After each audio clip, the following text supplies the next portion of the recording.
As the world celebrated International Mother Tongue Day, teacher union SADTU has fingered a predominantly English and Afrikaans curriculum as the reason for poor academic performance.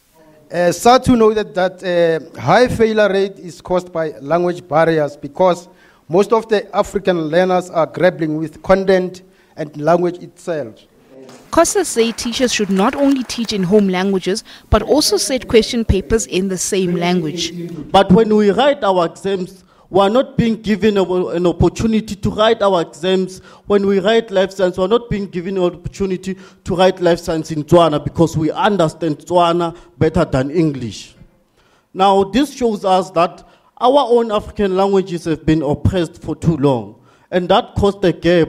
And this also causes, this is the cause of our low pass rate in this country.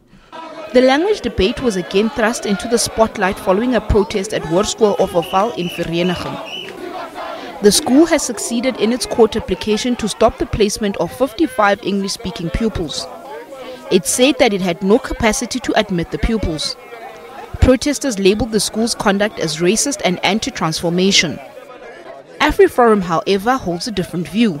We've also seen a lot of research lately coming to the light that proves that when people get by the language education and feel that their languages are respected and that it is treasured and that they are in a safe space when they study in their own language, they are actually more willing to integrate, they respect other languages and cultures more.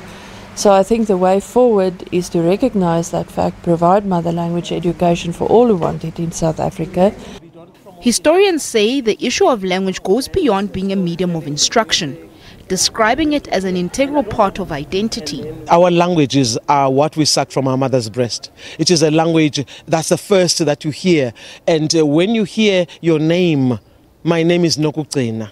When you hear a child called Simpiwe, when you hear a child called Katleho, when you hear a child called Maduva, the parents who gave that child that name, it's got a meaning. And then you give up your name. You just call yourself TJ so that other people can have it easy to say your name. It starts there with your name.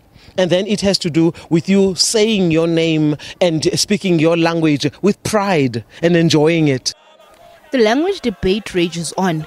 Gauteng Education is appealing the Overval High Court ruling. Mahlako Komani, SABC News, Johannesburg.